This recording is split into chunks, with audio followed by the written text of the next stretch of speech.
అందరికీ మనమండి, మనం అనుకున్న టైం రీచ్ అయ్యాం కాబట్టి మిగిలిన వారికి అవకాశాలు ఇవ్వలేకపోతున్నాం. వేరే ఫార్ములా వచ్చేటప్పుడు ఈ మిగిలిన వారికి నేను అవకాశం ఇచ్చే అవకాశం కల్పిస్తాను కాబట్టి దయించి క్షమించాలి. రెండవది ఏంటంటే,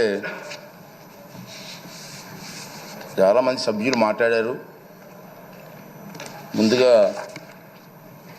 ఈ 16వ ఆంధ్రప్రదేశ్ శాసనసభకు సభాపతిగా నన్ను ఏకగ్రీవంగా ఎన్నుకున్నందుకు శ్రీ నారా చంద్రబాబు నాయుడు గారు పెద్దలు, అలాగే పవన్ కళ్యాణ్ గారు, బీజేపీ నాయకులు, తెలుగుదేశం పార్టీ శాసనసభ్యులు, బీజేపీ శాసనసభ్యులు అందరూ కలిసి ఏకగ్రీవంగా ఎన్నుకున్నందుకు వాళ్ళందరికీ ప్రతి ఒక్కరికి కూడా పేరు పేరున నా నమస్కారాలు తెలియజేస్తున్నానండి. గతంలో ఈ శాసనసభలో మనం చూసాం, అంటే నేను 83 నుంచి కూడా శాసనసభలో ఉన్నాను. ఉమ్మడి రాష్ట్రంలో కూడా చాలామంది శాసనసభలో సభాపతిగా పనిచేసిన తీరు చూసాం. చాలామంది పెద్దలు పనిచేశారు. ఇందాక అచ్చెన్నాయుడు గారు మాట్లాడుతూ కూడా కొన్ని విషయాలు చెప్పారు. తంగి సత్యనారాయణ గారు కానీ, ప్రతిభా భారతి గారు కానీ, యనమల రామకృష్ణ గారు కానీ, నారాయణరావు గారు, నారాయణరావు గారు ఉండేవారు వారు కానీ, తర్వాత కోడెల శివప్రసాద్ గారు కానీ, వీళ్ళందరూ కూడా సభాపతులుగా పనిచేశారు. మీ అందరికీ తెలుసు. విలువలతో కూడినటువంటి కార్యక్రమాలు పాల్గొన్నారు. సభను సక్రమంగా నడిపించారు. ఉంటాయి కొంతమంది చిన్న చిన్న పొరపాట్లు జరుగుతూ ఉంటాయి. కానీ నా ఉద్దేశం అంటే, ఈ సభ అన్నది చాలా గౌరవమైన సభ. నేను 42 ఇయర్స్ నుంచి నేను రాజకీయాల్లో ఉన్నా, మీకు తెలుసు. మీ అందరూ ఇప్పుడే మాట్లాడారు. అయితే ఈ స్థానం అన్నది చాలా పవిత్రమైన స్థానం. నేను మీ అందరినీ కోరేదంటే, ఇక్కడ చూశాను నేను రాత్రి అన్ని దగ్గర చూస్తే మొత్తం 22 మంది మహిళా ఎమ్మెల్యేలు వచ్చారు ఈ సభలో. నిజంగా చంద్రబాబు నాయుడు గారిని, పవన్ కళ్యాణ్ గారిని అభినందించాలా. ఇంతమంది మహిళలకు అవకాశం, మహిళల కోసం ఎన్నో ఉపన్యాసాలు ఇస్తుంటాం రాజకీయంగా, కానీ వాళ్ళకి ఆ స్థానం కల్పించడంలో ప్రముఖ పాత్ర వహించిన చంద్రబాబు నాయుడు గారికి, పవన్ కళ్యాణ్ గారికి, బీజేపీ వాళ్ళకి ధన్యవాదాలు చెప్పాల్సిన అవసరం ఉంది. అంటే మహిళలు, అలాగే 33% పోస్ట్ గ్రాడ్యుయేట్స్ ఈ సభలో ఉన్నారు. ఇది చాలా మంచి పరిణామం. 39 మంది గ్రాడ్యుయేట్స్ ఉన్నారు ఈ సభలో. అలాగే 57% లెస్ దెన్ 55 ఇయర్స్ ఏజ్ ఉన్నవారు ఉన్నారు. 55 ఇయర్స్ లోపు ఉన్న వాళ్ళు 57% ఉన్నారు. అంటే ఇంచుమించు యంగ్ బ్లడ్డే కదా. ఇటువంటి సంపద ఈ సభలో ఉంది బికాస్ ఆఫ్ నాయకుల తాలూకు సహకారంతో. మరి దీన్ని ఉపయోగించుకొని మన సభని స్వభావుగా ఎప్పుడూ జరిగిన విధంగా ఉంచితే, ఎందుకు అంటున్నానంటే ఈ మాట, గత 5 సంవత్సరాల పరిపాలన చూసాం మనం. సభాపతిగా నేను మాట్లాడవచ్చో తెలియదు, కానీ రాష్ట్రం నష్టపోయింది, ప్రజలు నష్టపోయారు. ఇవాళ మీరు అందరూ ఏమనుకుంటున్నారు, కొంతమంది ఏమనుకుంటున్నారంటే మీకు పదవి వచ్చింది అనుకుంటున్నారు, ప్రజలు మీకు పదవి ఇచ్చారనుకుంటున్నారు. నా దృష్టిలో మనకి ఇచ్చింది పదవి కాదు, బాధ్యత. మనకి ఇచ్చింది, ఈ టర్మ్లో మనకి ఇచ్చింది పదవి కాదు, ఒక బాధ్యత ఇచ్చారు. మన భుజస్కంధాలపై ఆ బాధ్యత పెట్టారు, ఒక నమ్మకంతో ఇచ్చారు. చంద్రబాబు నాయుడు గారు, పవన్ కళ్యాణ్ గారు, బీజేపీ కలిసిపోయి ముందుకు వచ్చారు. ఈ రాష్ట్రానికి న్యాయం జరుగుతుంది, చంద్రబాబు గారు సమర్థవంతంగా పరిపాలన చేసే శక్తి ఉంది అని ఒక నమ్మకం.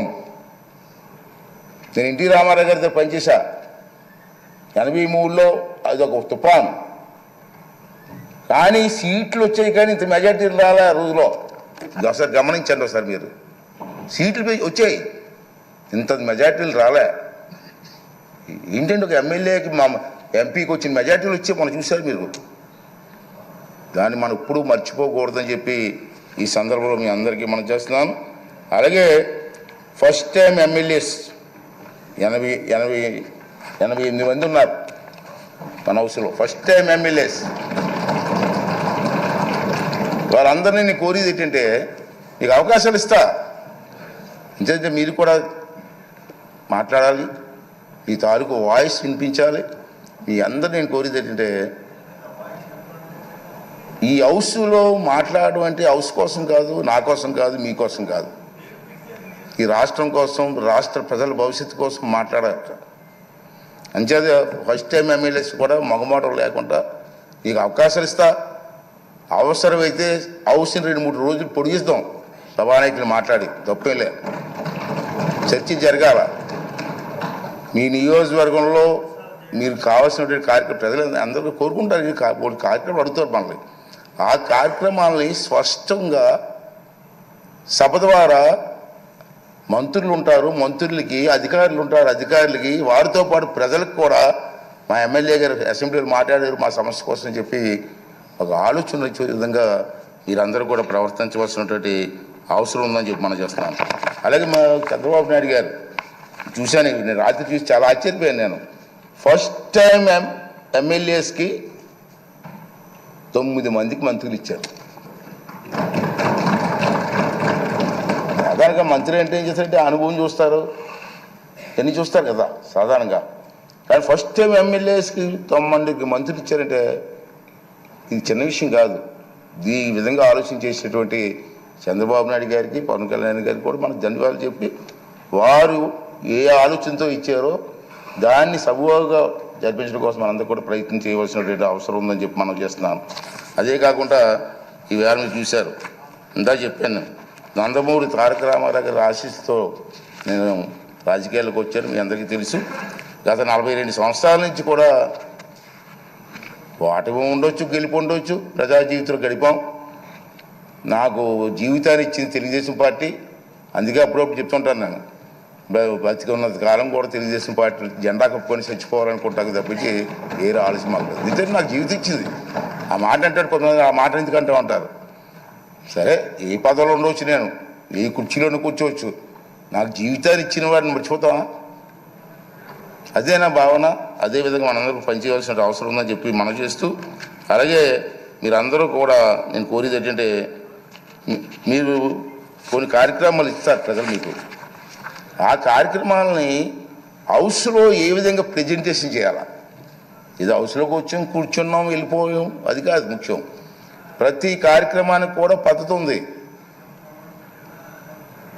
మీ దగ్గర రూల్స్ ఉన్నాయి. ఇక్కడ మన ఇక్కడే అసెంబ్లీలో లైబ్రరీ కూడా ఉంది. నేను నా అనుభవం చెప్తున్నాను. ఈవేళ మేము ఫస్ట్ టైం ఎమ్మెల్యే అయినప్పుడు 83లో కానీ 85లో కానీ నేను మంత్రి అయినప్పుడు ఒక క్వశ్చన్ వేస్తే ఆ క్వశ్చన్ ఎలా వేయాలో నేర్చుకోవాలి. ముందు ఏ ఫార్ములా వెళ్ళాలా? సభలో మాట్లాడినప్పుడు మంత్రి ఉంటారు, మంత్రితో పాటు వాళ్ళ డిపార్ట్మెంట్ వాళ్ళు ఆఫీసర్లు ఉంటారు. మీరు మాట్లాడింది మీ సమస్యని ప్రజెంటేషన్ చేసే విధానాన్ని నేర్చుకోవాలి. ఒకవేళ కావలిస్తే చంద్రబాబు నాయుడు పెద్దలతో మాట్లాడి మీకు ట్రైనింగ్ క్యాంప్స్ పెడదాం. ఇంతకుముందు హైదరాబాద్లో బాబు గారి టైంలో, సార్ మీకు గుర్తుందో లేదో కానీ, ఒక 4-5 రోజులు మాకు ట్రైనింగ్ ఇచ్చారు. ఎన్టీ రామారావు గారు అయితే అక్కడ గండిపేటలో 9 రోజులు ట్రైనింగ్ ఇచ్చారు మాకు. 9 రోజులు అక్కడే ఉన్నాం. ఏ సమస్యని ఎలా ప్రజెంటేషన్ చేయాలా, క్వశ్చన్ అవర్లో ఏ సమస్య రేట్ చేయాలా, 304లో ఏంటి ఇవ్వాలా, కాలర్ టెన్షన్లో ఏంటి ఇవ్వాలా, బడ్జెట్ స్పీచ్ ఎలా మాట్లాడాలా, ఇవన్నీ కూడా మనం ట్రైనింగ్ తీసుకోవాల్సిన అవసరం ఉంది. మనం ఏ సిగ్గుపడవలసిన లేదు. ప్రజా సమస్య నేర్చుకోవడం తప్పు లేదు. అంచేది మీ అందరినీ కోరేది ఏంటంటే, మీరు తప్పనిసరిగా టైం తీసుకొని, సీనియర్స్ కూడా ఉన్నారు, సీనియర్స్తో కూడా మాట్లాడి మీ ప్రెజెంటేషన్ బాగా చేసి ఈ రాష్ట్ర భవిష్యత్తుతో పాటు మీ నియోజకవర్గ భవిష్యత్తుని కూడా మరి ముందుకు తీసుకెళ్ళడం కోసం మీరు ప్రయత్నం చేయవలసిన అవసరం ఉంది. ఇంచేత మిమ్మల్ని టీవీలో సభలో మనమే ఉన్నాం, మనల్ని చూడడానికి కొన్ని లక్షల మంది కూర్చున్నారు బయటని. ప్రతిరోజు మనల్ని అబ్జర్వ్ చేస్తున్నారు. వాళ్ళ ఆశలను అడగాల్సి చేయడానికి వీల్లేదు. మనం ఈ 5 రోజులు మనకి పండగ కాదు, బాధ్యత. 5 సంవత్సరాలు మనందరం కష్టపడి ముందుకెళ్ళవలసిన అవసరం ఉందని చెప్పి మనం చేస్తున్నాం. చాలా ఉన్నాయి. బడ్జెట్లో డిమాండ్స్ ఉంటాయి మనకి. ఇది బడ్జెట్ పెడతారు కదా, బడ్జెట్లో డిమాండ్స్ ఉంటాయి.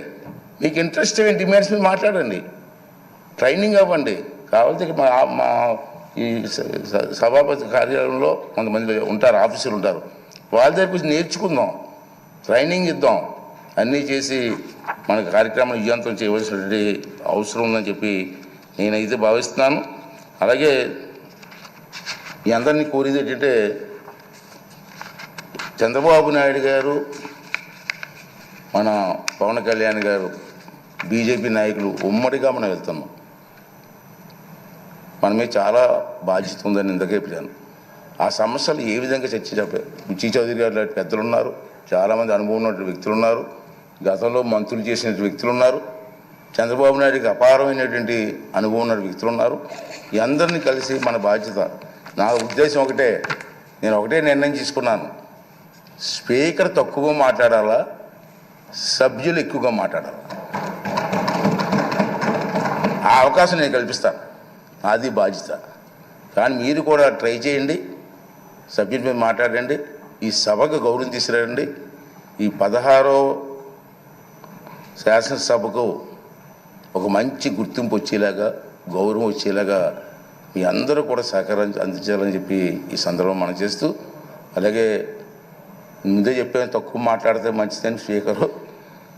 అచ్చా, ఈ మా 4 మాటలు మీకు చెప్పి రేపు సభలో మీరు అందరూ కూడా సహకరించండి. అందరికీ ఇద్దాం, ఒకేసారి టైం లేదు, ఇవాళ టైం లేదు కాబట్టి ఇవ్వలేకపోయాను. కానీ తప్పనిసరిగా అందరికీ సమయం ఇచ్చి మీ తాలూకు మాటలను రికార్డు కూడా అవుతుంది కాబట్టి అందరూ కూడా ముందుకు వచ్చి మన రాష్ట్రాన్ని కాపాడడం కోసం, రాష్ట్రాన్ని అభివృద్ధి చేయడం కోసం మన అందరం కూడా కష్టపడి పనిచేద్దామని చెప్పి మనవి చేస్తూ, మరి మొన్న ఎన్నికల్లో ప్రజలందరూ కూడా మనకి ఉన్నతమైన బాధ్యత అప్పచెప్పారు కాబట్టి ఈ సభాముఖంగా మీ ద్వారా మనందరం కలిసి మనకు ఓట్లు వేసి గెలిపించి ఈ అవకాశం కల్పించినటువంటి ప్రజలందరికీ కూడా మరొక్కసారి నా ధన్యవాదాలు, నమస్కారాలు తెలియజేస్తూ, మరి the house is exempt, she died with the constant of the house.